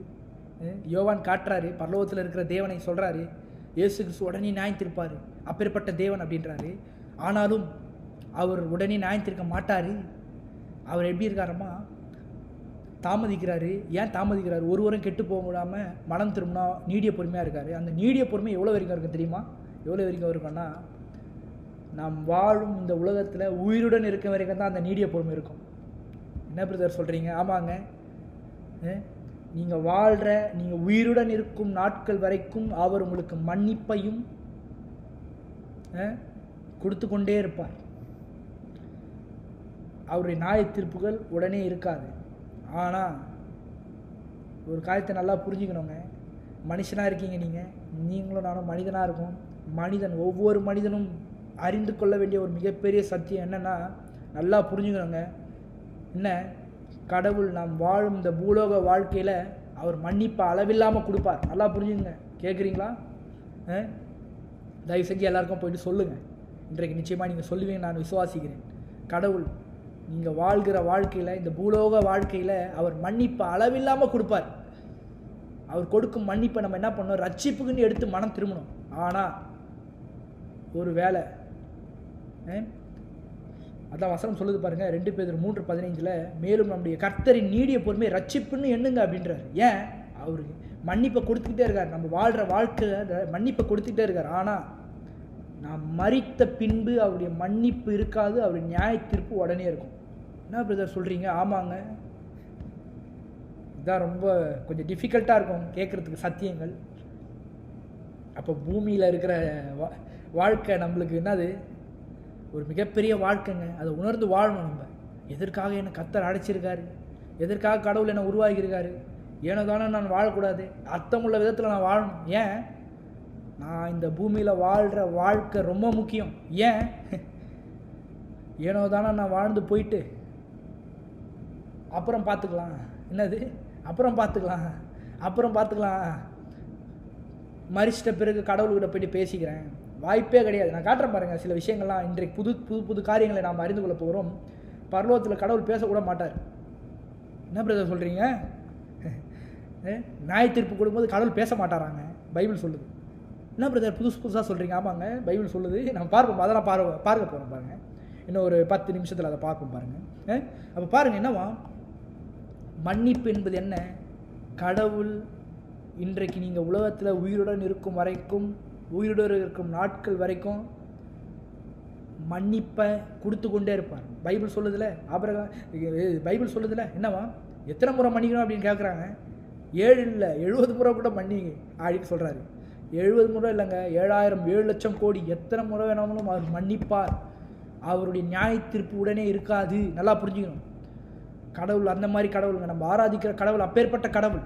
நம்மளுக்கு மிகப்பெரிய வாய்ப்புகளை வழங்கி கொண்டிருக்காரு. ஆனால் நீங்கள் மறைச்சிட்டிங்கன்னா அவருடைய மன்னிப்பு இருக்கவே இருக்காதுங்க. நிச்சயமாக இருக்காது அவருடைய மன்னிப்பு. அவருடைய நியாய தீர்ப்பு உடனே இருக்கும். அதுதான் நான் சொன்னேன். என்ன, அவர் உடனே நியாய தீர்ப்பு செய்வதில் அழகுள்ளவர் தான். ஆனாலும் என்ன, நமக்கு ஒரு வாய்ப்பு கொடுத்து வச்சுட்டே இருக்க. என்ன, பரவாயில்ல, வெயிட் பண்ணுறேன். எது வரைக்கும் வெயிட் பண்ணுறாராமா? நம்ம மறிக்கிற வரைக்கும் வெயிட் பண்ணுறாரு. எப்பேற்பட்ட தேவன் பாருங்க. நம்ம மறிக்கிற வரைக்கும் அப்பேற்பட்ட தேவனை நீங்களும் நானும் ஆராதித்து கொண்டு இருக்கிறோம். ஒரு நாளை நியாய தீர்ப்புக்கென்று முன்குறித்து வச்சிருக்காரு. இன்றைக்கு இருக்கிற இந்த உலகத்தில் நீங்கள் பார்க்குறீங்க பார்த்தீங்களா, எல்லா ஜனங்களும் எல்லா ஜாதிகளும் கிட்டத்தட்ட உலகத்தில் 800 கோடிக்கு மேலே இருக்கிறாங்கன்னு சொல்கிறாங்க ஜனங்கள்லாம். 800 கோடிக்கு மேலே இருக்கிற 800 கோடிக்கிட்ட ஜனங்கள்லாம் இருக்காங்க அப்படின்னு சொல்கிறாங்க. அவங்க எல்லாருக்கும் சேர்த்து, எனக்கும் சேர்த்து தான் ஒரு நாள் என்ன பண்ண போகிறோம், நம்ம போயிட்டு நிற்க போகிறோம். ஒரு நாளில் நம்ம என்ன பண்ண போகிறோம், நிற்க போகிறோம். அப்போஸ்தலர் 17:31 இப்படியா சொல்ல போகுது பாருங்க. அப்போஸ்தலர் 17:31 அதுவும் இயேசு கிறிஸ்து தான் நம்ம நியாயம் தீர்க்க போகிறார் அப்படின்னு வசனம் சொல்லுது பாருங்க. அப்போஸ்தலர் 17:31 மேலும் ஒரு நாளை குறித்திருக்கிறார். ஒரு நாள் அதிலே அவர் தாம் நியமித்த மனுஷனை கொண்டு பூலோகத்தை நீதியாய் நியாயம் தீர்ப்பார். அந்த மனுஷனை மரித்தோரிலிருந்து எழுப்பதினாலே அதன் நிச்சயத்தை எல்லோரும் விளங்க பண்ணினார் என்றார். அப்போது மரித்து ஒரு நாள் அவர் குறித்த நாளில் நம்ம எல்லாரும் போயிட்டு நிற்போம். அவர் நின்றவனே, அவர் நம்மளை பார்த்தவனே நியாயம் தீர்க்கப்பட்டுரும். என்ன பிரதர் சொல்கிறீங்க? ஆமாங்க, அவருடைய கண்களே நம்மளை பார்த்தோன்னே நமக்கு உடனே தீர்ப்பு வந்துடும். அவர் கண்கள் பார்த்தாலே போதாங்க, தீர்ப்பு வந்துருச்சுன்னு அர்த்தம். தீர்ப்பு வந்துருச்சு. ஏன்? அவருடைய கண்கள் எப்படி இருக்காமா, உடனே நியாயம் தீர்க்கக்கூடிய கண்கள். ஏன்னா அவருடைய கண்கள் உள்ளந்திரியங்களை ஆராய்ந்து அறிந்திருக்கிற கண்கள்ங்க. நம்ம பார்த்தோம் இயேசு கிறிஸ்துடைய கண்கள் என்னவெல்லாம் செஞ்சுட்டு இருக்குன்னு நம்ம பார்த்தோம். அவருடைய கண்கள் என்னவா, உங்கள் உட்கார்தலையும் நீங்கள் இருதயத்தில் நெக்ஸ்ட் என்ன நினைக்க போகிறீங்க, நீங்கள் அடுத்த வார்த்தை என்ன சொல்ல போகிறீங்க முதற்கொண்டு அவருடைய கண்கள் அலசி ஆராய்ச்சி வச்சிருக்கு. அவருடைய கண்கள், இயேசு கிறிஸ்துடைய கண்கள். அப்போது இயேசு கிறிஸ்துக்கு முன்பாக நம்ம என்ன பண்ண போகிறோம், ஒரு நாள் நிற்க போகிறோம். நீங்களும் நானும் நிற்கும் போது என்ன, அவர் உங்களை பார்த்தாருல என்ன, அது நியாய தீர்ப்பு கொடுக்கப்பட்டு விடும். என்ன பிரதர் சொல்கிறீங்க? ஆமாங்க, அவருடைய கண்கள் நம்மை பார்த்ததும் நமக்கு என்ன வந்துடும், உடனே நியாய தீர்ப்பு வந்துடும். எத்தனை பேர் விசுவாசிக்கிறீங்க இந்த வார்த்தைகளை? அவருடைய கண்கள் அப்பேற்பட்ட கண்கள்ங்க. நான் காட்டுறேன் பாருங்கள். என்ன, நியாய தீர்ப்பு நாளில் கடவுள் பேச மாட்டாருங்க. நான் சொன்ன பார்த்தீங்களா, நியாய தீர்ப்பு நாளில் கடவுள் தீர்ப்பு சொல்ல கூட பேச மாட்டார். இன்றைக்கி இருக்கிற நம்ம கோர்ட்டில் வாதாடுறாங்கல்ல, நம்ம இருக்கிற இன்றைக்கு இருக்கிற நம்முடைய கோர்ட்டெல்லாம் வாதாடி பேசி ஜட்ஜி என்ன பண்ணுவார், தீர்ப்பு சொல்ல ஜட்ஜி உட்காந்து என்ன பண்ணுவார், தீர்ப்பு சொல்லுவார், படிப்பார். பார்த்துருக்கீங்களா? தீர்ப்பு படிப்பார் ஜட்ஜி. இவர் இந்த தண்டனை செய்தார், அதனால் இவருக்கு இப்பேற்பட்ட தண்டனைகள் வழங்கப்படுகிறது அப்படின்னு சொல்லி தீர்ப்பு படிப்பார். ஆனால் நீங்கள் பைபிளில் கொஞ்சம் டிஃப்ரெண்ட்டு. நம்முடைய தேவன் மிகப்பெரியவருங்க. அவர் தான் அவங்களெல்லாம் உண்டு பண்ணார். அவர் என்னவா, தீர்ப்பு சொல்ல பேசக்கூட மாட்டார். அவர் கண்களை பார்க்கும்போது தீர்ப்பு வந்துடும். என்ன பிரதர் சொல்கிறீங்க? ஆமாங்க, கண்ணவெல்லாம் பார்த்தாலே போதும் தீர்ப்பு வந்துடுமா. உடனே தீர்ப்பு, சும்மாலாம் கிடையாதுங்க, உடனே தீர்ப்பு வந்துடும்.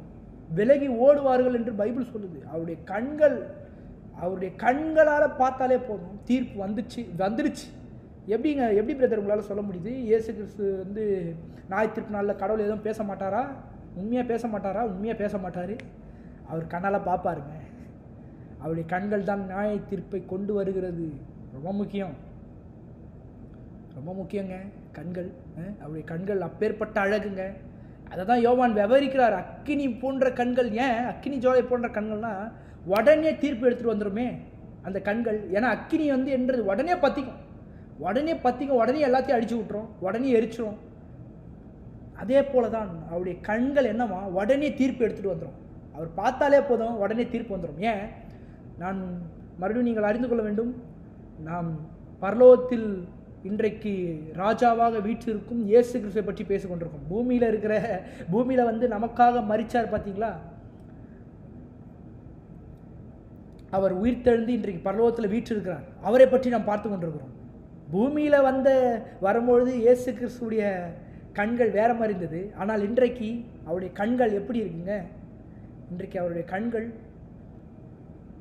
அக்கினி ஜுவாலை போன்று இருக்கு. உடனே நியாய தீர்ப்பு கொடுக்குற கண்களாக இருக்கு. ஆனாலும் வெயிட் பண்ணுறாருங்க. நம்ம மரிக்கிற வரைக்கும் வெயிட் பண்ணிட்டு இருக்காரு. அதையும் பார்த்தோம். எவ்வளோ நல்லவர் பாருங்க அவர். அவருடைய கண்கள் உடனே நியாய தீர்ப்பு பண்ண ரெடியாக இருக்குது. இருந்தாலும் என்ன பண்ணுறாரு பாருங்க, அவர் வெயிட் பண்ணிட்டு இருக்காரு. வெயிட் பண்ணிக்கிட்டு இருக்காரு. வெயிட் பண்ணி பார்த்துட்டு இருக்காரு நம்மளுக்காக. பரவாயில்ல, உனக்கு நான் உனக்கு மன்னிப்பை கூட ரெடியாக வச்சுட்ருக்கேன். எனக்கு தெரிஞ்சு இயேசு கிறிஸ்துவோடைய கண்களை மூடி இருப்பார்னு நினைக்கிறேன். ஒருவர் மேலே மூடிட்டு இருப்பார்னு நினைக்கிறேன் கண்களை. துன்மார்க்கர் மேலாம் சொல்கிறேன், தப்பு செய்கிறவங்க மேலாம் கண்ணை மூடிட்டு இருப்பார்னு நினைக்கிறேன். புடச்சி போ அப்படின்னு விட்டுட்டு இருப்பார்னு நினைக்கிறேன். அவருடைய கண்கள் திறந்தால் என்ன ஆகுங்க? பார்த்தா என்ன ஆகும்? உடனே தீர்ப்பு வந்துடும். நியாய தீர்ப்பு வரும். உடனே நியாய தீர்ப்பு வந்துடுங்க. அப்போது நியாய தீர்ப்பு நாளில் கடவுள் பேச மாட்டார். எப்படி வேதவசனம் பாருங்கள், ஆதாரமான வேதவசனம். நியாய தீர்ப்பு நாளில் கடவுள் தீர்ப்பு சொல்லக்கூட பேச மாட்டார் கடவுள். அவருடைய கண்ணே போதும், உடனே தீர்ப்பு வந்துடும்னா, வெளிப்படுத்தின விசேஷம் 20ஆம் அதிகாரம் 11-15 படிக்கிறேன் பாருங்கள். பின்பு நான் பெரிய வெள்ளை சிங்காசனத்தையும் அதில் மேல் வீற்றிருக்கிறவரையும் கண்டேன். அவருடைய சமூகத்திலிருந்து பூமியும் வானமும் அகன்று போயின, அவைகளுக்கு இடமும் காணப்படவில்லை. எல்லாம் வந்தாச்சு. பெரிய வெள்ளை சிங்காசனத்தில் எல்லாரும் பெரிய வெள்ளை சிங்காசனத்தில் போடப்பட்டாச்சு. அதில் இயேசு கிறிஸ்து வராரு. அவர் என்ன பண்ணுறாரு? நிற்கிறாரு. நான் காட்டுறேன். இயேசு கிறிஸ்து உட்காரத்துக்கும் நிற்கிறதுக்கும் அதில் பைபிளுடைய அர்த்தங்கள் நிறைய இருக்குது. அவர் உட்காண்டிருக்காருன்னா எதை காட்டுதுன்னா, நம்மளுக்காக பரிந்து பேசிகிட்டு இருக்காருன்னு அர்த்தம். நல்லா புரிஞ்சுக்கணுங்க. இன்றைக்கு இயேசு கிறிஸ்து வலது பரிசத்தில், பிதாவின் வலது பரிசத்தில் உட்கார்ந்து நமக்காக பரிந்து பேசி கொண்டிருக்காரு. அவர் என்றைக்கு எழுந்துக்கிறாரோ அன்றைக்கு பூமியில் நியாய தீர்ப்பு ஆரம்பிக்குதுன்னு அர்த்தம். எல்லாருக்கும் நியாய தீர்ப்பு நாள் வந்துருச்சு, அவ்வளோதான் அப்படின்னு நல்லா புரிஞ்சுக்கணும். இந்த அர்த்தங்கள்லாம் புரிஞ்சுக்கணும். காட்டுறேன், அதெல்லாம் போக போக நான் காட்டுறேன். அப்போ பாருங்கள், மரித்தோராகிய 12ஆம் வசனம், மரித்தோராகிய சிறியோரையும் பெரியோரையும் தேவனுக்கு முன்பாக நிற்க கண்டேன். நீங்களும் நானும் கடவுளுக்கு முன்பாக என்ன பண்ணுறோம்? நின்றுட்டுருக்கோன்னு பைபிள் சொல்லுது. நீங்களும் நானும் கொஞ்சம் இமேஜினேஷன் பண்ணி பாருங்கள். நீங்களும் நானும் போயிட்டு கடவுளுக்கு முன்பாக என்ன பண்ணுறோம்? நின்றுட்டுருக்கோம். கடவுளுக்கு முன்பாக நீங்களும் நானும் நின்று கொண்டிருக்கோம். தேவனுக்கு முன்பாக, கடவுளுங்க இயேசு கிறிஸ்துவுக்கு முன்பாக நிற்கிறோம். அப்பொழுது புஸ்தகங்கள் திறக்கப்பட்டன. புக்கு திறக்கிறாங்க. ஜீவ புஸ்தகன்ற ஒரு இன்னொரு புக்கும் திறக்கப்படுது. அப்பொழுது அந்த புஸ்தகத்தில் எழுதப்பட்டபடியே மரித்தோர்கள் தங்கள் கிரியைக்கு தக்கதாக நியாயத்தீர்ப்பு அடைந்தார்கள். சமுத்திரமும் தன்னில் உள்ள மரித்தோரை ஒப்புவித்தது, மரணமும் பாதாளமும் தங்களில் உள்ள மரித்தோரை ஒப்புவித்தன. யாவரும் தங்கள் கிரியையின்படியே நியாயத்தீர்ப்பு அடைந்தார்கள். அப்பொழுது மரணமும் பாதாளமும் அக்கினி கடலிலே தள்ளப்பட்டன. இது 2ஆம் மரணம். ஜீவ புஸ்தகத்தில் எழுதப்பட்டவனாக காணப்படாதவன் எவனோ அவன் அக்கினி கடலிலே தள்ளப்பட்டான். நல்லா பாருங்க, இந்த வசனத்தை நீங்கள் அப்படியே படித்து பார்த்தீங்கன்னாலே, கடவுள் போயிட்டு முன்னாடி நிற்கிறாருங்க. நல்லா புரிஞ்சுக்கணும். முன்னாடி நிற்கிறாரு, புஸ்தகம் திறக்கப்படுது, அதுக்கப்புறம் நியாய தீர்ப்பு கொடுக்குறாங்க. யோசிச்சு பாருங்கள், கடவுள் ஒரு வார்த்தை கூட பேசலை. இந்த 20ஆம் அதிகாரம் 11-15 வசனம் வரைக்கும் நீங்கள் படிச்சிங்கனாலே தெளிவாக போடப்பட்டிருக்கும். கடவுள் எந்த மாதிரி பேசுனதா எதுவுமே காட்டவே பட்டிருக்காது. ஆனால் அவர் எல்லா ஜனங்களையும் பார்த்தாரு அப்படின்னு காட்டப்பட்டிருக்கு. என்ன பிரதர் சொல்கிறீங்க? ஆமாம், பாருங்கள் 12ஆம் வசனத்தில், தேவனுக்கு முன்பாக நிற்க கண்டன். யார்? மரித்தோராகிய சிறியோரையும் பெரியோரையும். நம்ம மரித்த பின்பு கடவுளுக்கு முன்பாக டைரெக்டாக நம்ம நிற்கிறோமா? எப்படின்னா, அவர் இங்கே முன்னாடி நிற்கிறார், நான் அவரை பார்த்து நின்றுருக்கோமா எல்லாரும். அப்போது அவருடைய கண்கள் அப்படி பார்த்தது, இப்படி குனிஞ்சிட்டு அவர் இப்படி பார்த்தாருன்னா என்ன, யாராருக்கு என்ன தீர்ப்புன்னு சொல்லி அப்படியே அவருடைய கண்கள் உடனே தீர்ப்பு கொடுத்துரும். எத்தனை பேர் விசுவாசிக்கிறீங்க? அவருடைய கண்கள் உடனே நியாய தீர்ப்பு கொடுக்கும். உடனேங்க 800 கோடி மக்களுக்கு மேலே இருக்காங்க. 800 கோடி மக்களுக்கும் நின்று ஒருத்தருக்கும் தீர்ப்பு வாசிச்சுட்டு இருப்பாரா? பூமியில் அது மாதிரி பண்ணுவாங்க. ரொம்ப நாள் கணக்கு, வருஷம் கணக்கு, எத்தனை வருஷம், இன்கேஸ் சொல்கிறேன், இயேசு கிறிஸ்து போயிட்டு பரலோகத்தில் அவர் நின்றுட்டு ஒரு பேராக படிச்சுக்கிட்டு இருப்பாரா? படிச்சுக்கிட்டு உனக்கு இந்த தீர்ப்பு கொடுக்குறேன், உனக்கு இது மாதிரி இல்லைங்க, நல்லா புரியும். அவருடைய கண்கள் எத்தனை அப்படிலாம் ஒரு தீர்ப்பு கொடுக்கணுன்னா 800 கோடி ஜனங்க இருக்காங்க, எவ்வளோ பேருக்கு எத்தனை வருஷங்கிட்ட ஆகும்? இல்லை இல்லை இல்லை, இப்படி இமை பொழுது தாங்க, கண் சிமிட்டுறதுக்குள்ளே அவர் பார்ப்பார் ஜனங்களை. அதற்கேற்ற கிரியைகளுக்கு தக்கதாக அவங்க என்ன பண்ணுவாங்க? நியாய தீர்ப்பு அடைவார்கள். அவருடைய கண்கள் பாருங்கள், அப்பேற்பட்ட கண்கள். அதுதான் வசனம் தெளிவாக போடப்பட்டிருக்கு. தேவனுக்கு முன்பாக, அவருக்கு முன்பாக தான் நிற்கணும். நின்று அவர் நம்மளை பார்ப்பார். அப்படி பார்த்தோன்னே என்ன ஆகும்? நம்மளுக்கு நியாய தீர்ப்பு உண்டாக்கப்படும். நீங்களும் நானும் ஒரு நாள் நல்லா புரிஞ்சுக்கணும், ஒரு நாள் நீங்களும் நானும் அங்கே போய் நிற்க போகிறோம். என்ன பிரதர் சொல்கிறீங்க? ஆமாங்க, ஒரு நாள் நீங்களும் நானும் அங்கே போய் நிற்க போகிறோம். நான் காட்டுறேன். ஆனால் நிற்கும் போது அவருடைய கண்கள் நம்மளை பார்க்கும்போது என்ன நடக்கும் அதையும் காட்டுறேன் பாருங்கள்.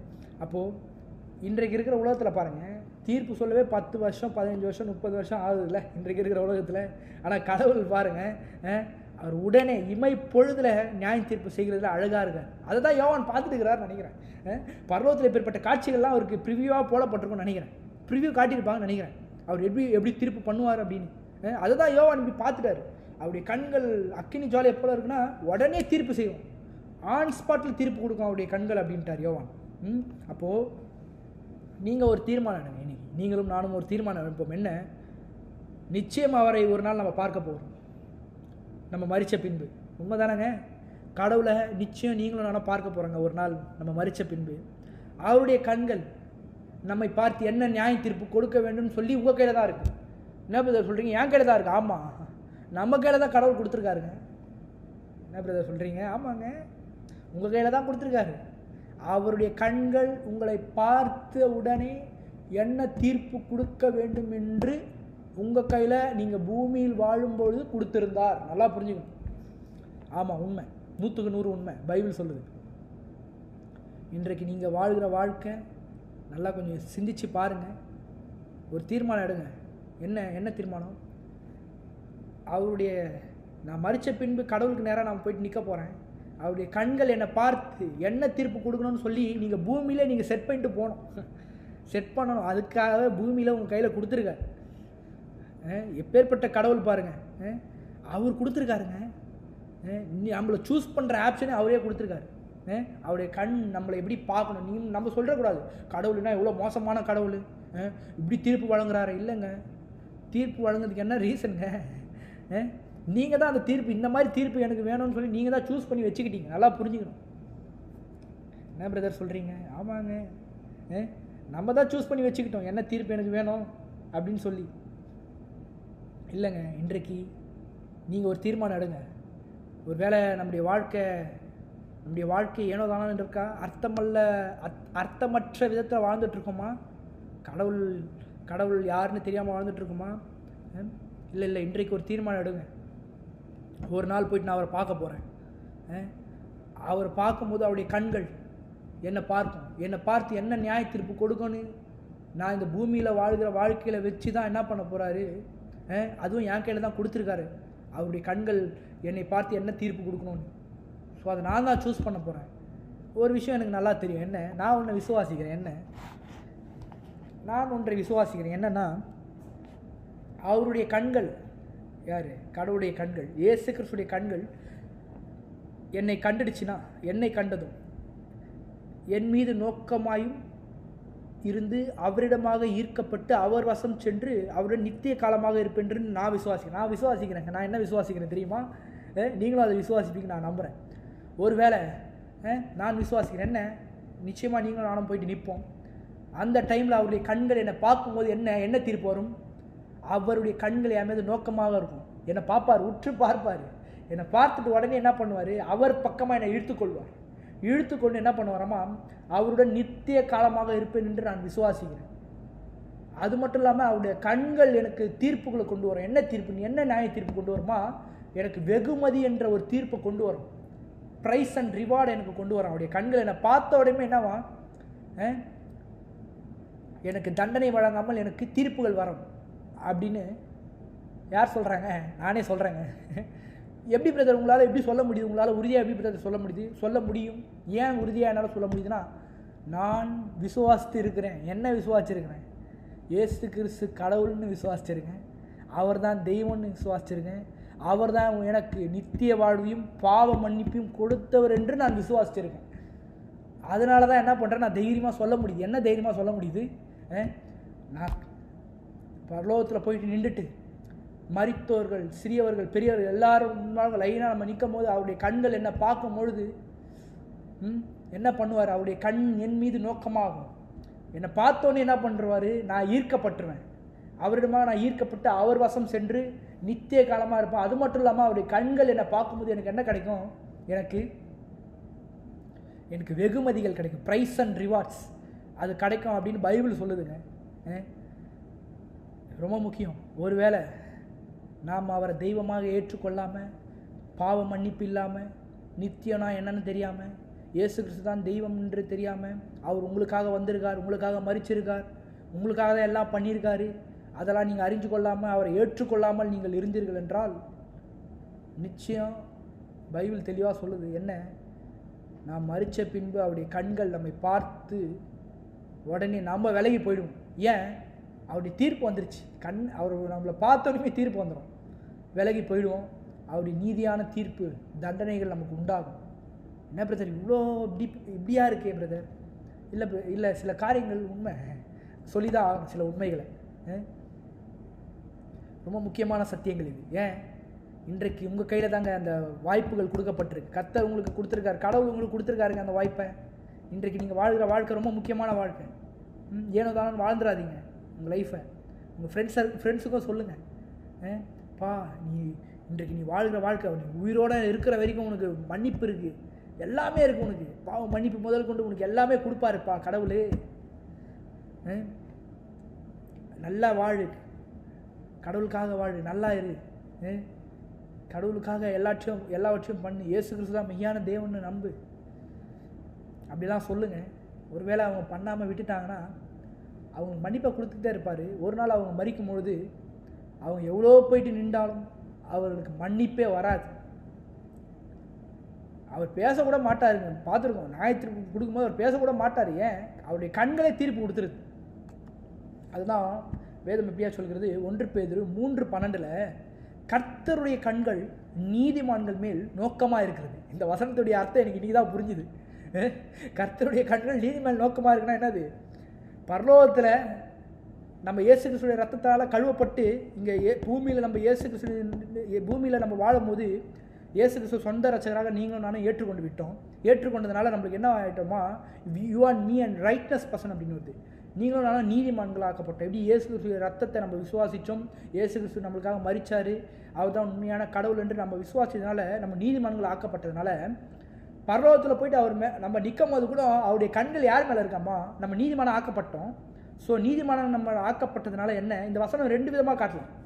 நீதிமான்கள்லாம் என்ன, பூமியிலும் நம்ம மேலே நோக்கமாக இருந்திருக்காரு, பரலோகத்தில் போயிட்டு நம்ம நிற்கும் போது கூட, அந்த ஜட்ஜ்மெண்ட் டேல நிற்கும் போது கூட அவருடைய கண்கள் நம்ம மேலே தான் நோக்கமாக இருந்திருக்கு பாருங்கள். ஏன்?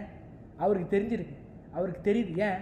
அவருடைய கண்கள் பார்க்குது. நம்மளை கண்கள் பார்த்தோன்னே நம்மளை இழுத்துட்டு வருது, அவர்கிட்ட போயிடுறோம். அவர் நம்மக்கிட்ட என்ன பண்ணுறாரு, நமக்கு வெகுமதிகளை அவருடைய கண்கள் மூலமாக நம்ம பெருகும். ஆனால் இதுவே பாருங்கள், தீமை செய்கிறவர்களுக்கு கர்த்தருடைய முகம் விரோதமாக இருக்கிறது. தமிழில் கர்த்தருடைய முகம்னே வருது, ஆனால் ஆங்கில வேதாந்தம்லாம் நீங்கள் படிச்சிங்கன்னா கண்கள்னே வருது. சில மொழிபெயர்ப்புள்ள கண்களே அப்படின்னு வருது. தீமை செய்கிறவர்களுக்கு கர்த்தருடைய கண்கள் விரோதமாக இருக்கிறது அப்படின்னு வருது. அப்போ பாருங்கள், ரொம்ப முக்கியம். கண்கள் விரோதமாக இருக்குன்னா என்னது? அவருடைய கண்கள் தீர்ப்பு, அவங்களுக்கு தண்டனை கொடுக்கறதுக்கு ரெடியாக இருக்குது. இயேசு கிறிஸ்துவை ஏற்றுக்கொள்ளாதவர்கள் ரொம்ப முக்கியம். ரொம்ப ரொம்ப இப்படியெல்லாம் பேசுகிறேன்னு நினைக்காதீங்க. வேதத்தில் உள்ள சத்தியங்களை பேசி கொண்டிருக்கேன்.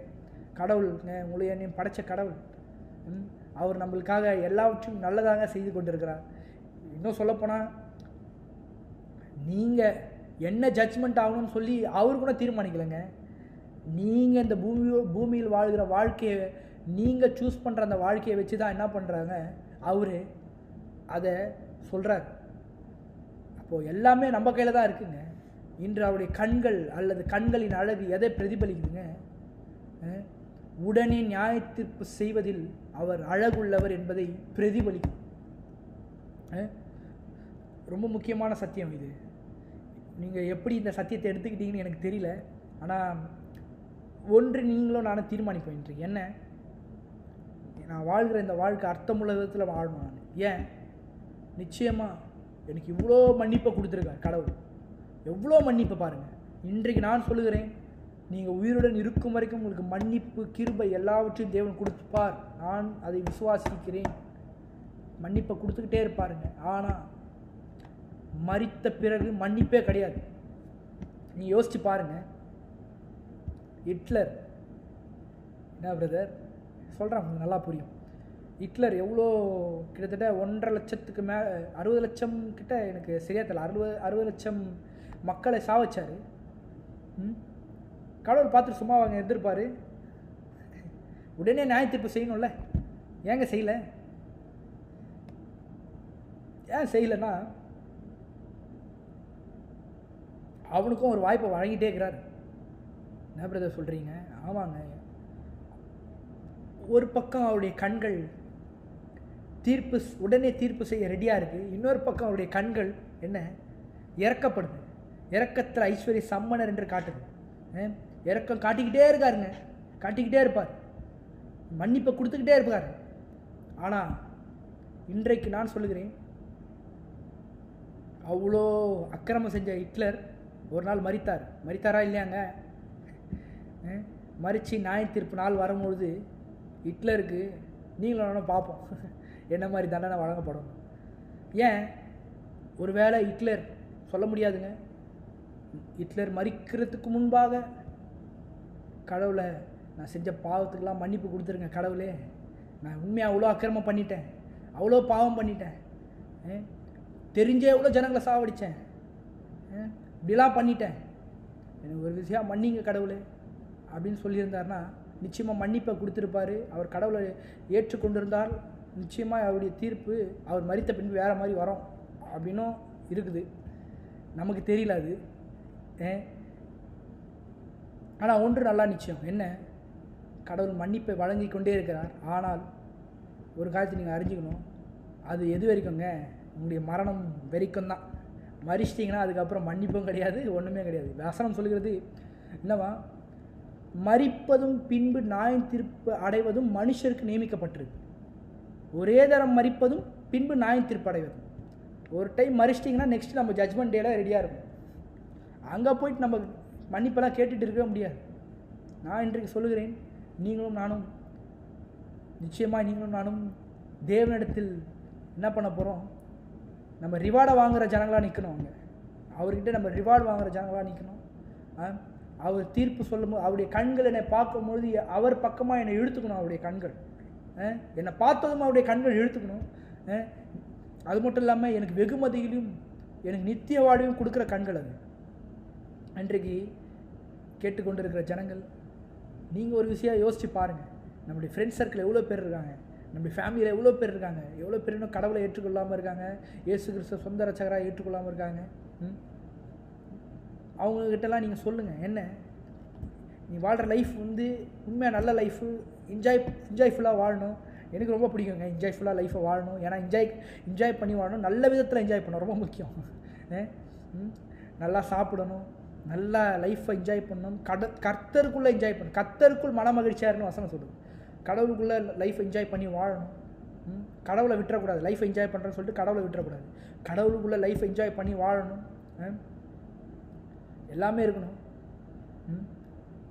ஆனால் நல்லா புரிஞ்சுக்கணும், அவருக்குள்ளாக இல்லாமல் நீங்கள் உங்கள் லைஃப்பை என்ஜாய் பண்ணி எவ்வளோ என்ஜாய் பண்ணாலும் ஒன் டே வரும், என்ன மரணம்ன்ற ஒரு நாள் வரும். மறிச்சிட்ட பிறகு நீங்கள் கடவுள்கிட்ட போய் எவ்வளோ நின்று அழுதாலும் கதறினாலும் ஒன்றும் பண்ணவும் முடியாது. அவராலையும் பண்ண முடியாதுங்க. ஏன் பண்ண முடியாதுன்னா, அவர் நீதியாக நியாய தீர்ப்பு செய்கிறவர். உண்மை தானேங்க? நீதியாக நியாய தீர்ப்பு செய்யணும். அவர் வசனம் சொல்லுதில் நீதியாய் நியாய தீர்ப்பு செய்கிறவர். போன வாரம் பார்த்தோம், போன வாரத்துக்கு முதல் வாரம், அவர் நீதியாய் நியாய தீர்ப்பு செய்கிறதில் அழகுள்ளவர். இன்றைக்கு யோவான் என்ன பார்த்துருக்காரு? யோவான் இயேசு கிறிஸ்துவுடைய கண்களின் அழகு எது? அவருடைய கண்களின் அழகு என்னங்க? உடனே நியாய தீர்ப்பு செய்வதில் அவருடைய கண்கள் அழகுள்ளது. அப்போது கடவுளுடைய கண் அழகுங்க, ரொம்ப அழகு. ஏன்? உடனே நியாய தீர்ப்பு செய்கிறதுல அழகு இருக்குது அந்த கண்களில். எத்தனை பேர் விசுவாசிக்கிறீங்க?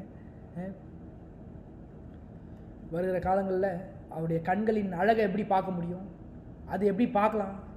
அதை என்னால் பார்க்க முடியுமா? அந்த கண்களின் அழகை, அந்த உடனே நியாயத்தீர்ப்பு செய்கிறார் பார்த்தீங்களா, அதை என்னால் பார்க்க முடியுமா பிரதர்? நிச்சயமாக பார்க்க முடியும். இன்றைக்கு இருக்கிற வாழ்க்கையிலும் நம்ம பார்க்க முடியும். அதை நான் அடுத்த வாரம் நான் சொல்கிறேன். ஒரு விஷயம் நீங்கள் நல்லா புரிஞ்சுங்க. சில காரியங்களை கர்த்தர் உங்களை எல்லாவற்றையும் நேசிக்கிறாருங்க. உங்கள் எல்லாவற்றையும் நேசித்தனால்தான் அவர் இந்த பூமிக்கே வந்தார். வந்து நம்முடைய பாவத்திற்காக மன்னிப்பையும் நம்மளுக்கு ஆசீர்வாதங்களையும் நம்மளுக்கு நித்திய ஜீவனையும் கொடுத்துருக்காரு. அதை விசுவாசிங்க. நீங்கள் கடவுள் உங்களுக்காக வந்திருக்காரு. மனுஷ அவதாரம் எடுத்து நம்ம அடி வாங்குகிற இடத்துல அவர் அடி வாங்கி நமக்காக பாடுகள் பட்டு நமக்காக பாதாளம் சென்று நம்ம படுகிற வேதனை எல்லாவற்றையும் அவர் ஏற்றுக்கொண்டார்.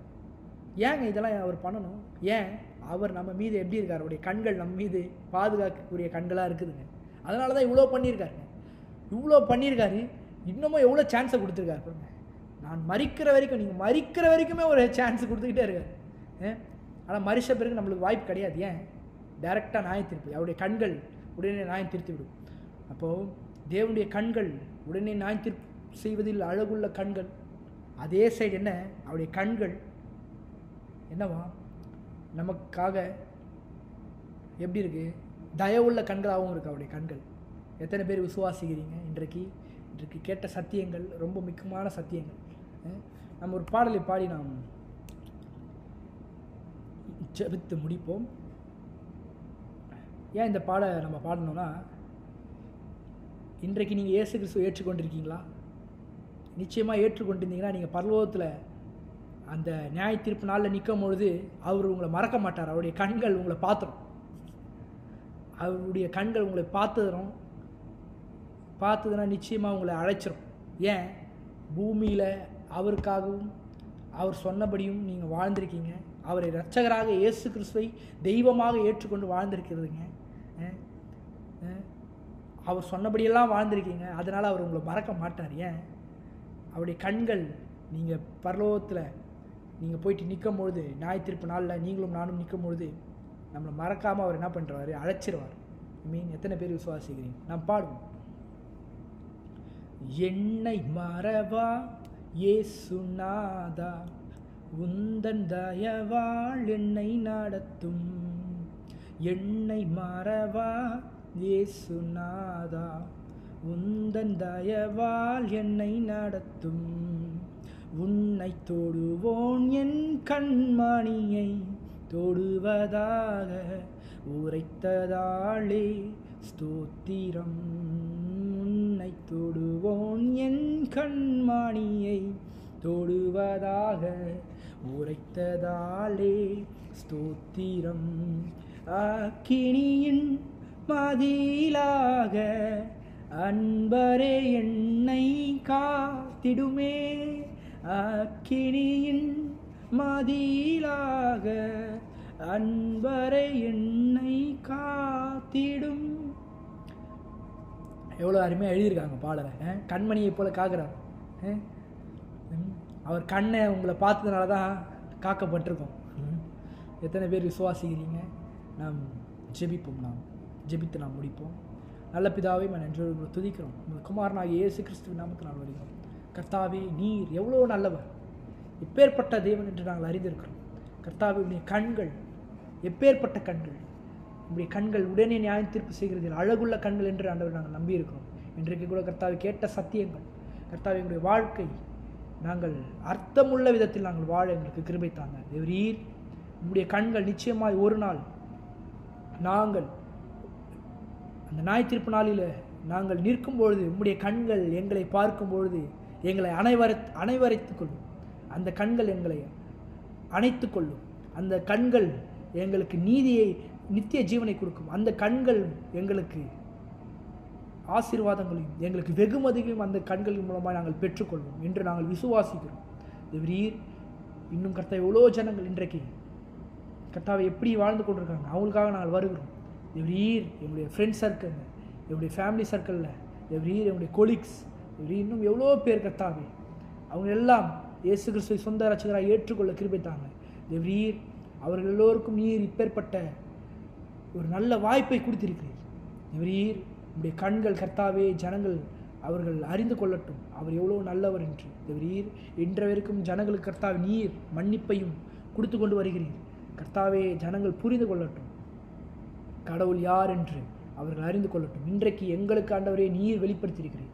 நீர் உண்மையான தேவன், நீர் தான் சர்வலோகத்தின் ஆண்டவர் என்று இன்றைக்கு நாங்கள் அறிந்து கொண்டிருக்கிறோம். விசேஷ வண்ணமாக இன்றைக்கு கேட்ட ஒவ்வொரு வார்த்தைகளிலும் கர்த்தாவே தேவரீர் உடைய வார்த்தையின் மூலமாக எங்களுக்கு ஒரு மிகப்பெரிய ஒரு தைரியத்தை கொடுத்திருக்கிறேன். நாங்கள் விசுவாசிச்சிருக்கிறோம் கர்த்தாவே, நிச்சயமாய் நாங்கள் விசுவாசிக்கிறோம். ஒரு நாள் நாங்கள் செல்வோம். நாங்கள் மரித்த பின்பு நாங்கள் உம்மிடம் நிற்கும் பொழுது உம்முடைய கண்கள் எங்களை பார்த்தவுடன் நியாய தீர்ப்பு கொடுக்கும். எங்களுக்கு என்ன நியாய தீர்ப்பு கொடுக்கும்? உம்முடைய கண்கள் எங்களை அரவணைத்து கொள்ளும் என்கின்ற நியாய தீர்ப்பை நீர் எங்களுக்கு கொடுப்பீர். அதை நாங்கள் விசுவாசிக்கிறோம் கர்த்தாவே. இன்னும் கர்த்தாவே, எங்களுடைய உற்றார் உறவினர்கள், நண்பர்கள், அவர்களும் கர்த்தாவே உம்முடைய கண்கள் காணும்பொழுது அவர்களும் நீர் அனைவருத்துக் கொள்வீர் என்று அதை நாங்கள் விசுவாசிக்கிறோம். அவர்கள் உம்மை சொந்த இரட்சகராக ஏற்றுக்கொள்ள கிருபை தாங்க தேவரீர். நாங்கள் இந்த வாழ்கிற வாழ்க்கையில் உண்மை முத்தமாய் நாங்கள் வாழ எங்களுக்கு கிருபை தாங்க.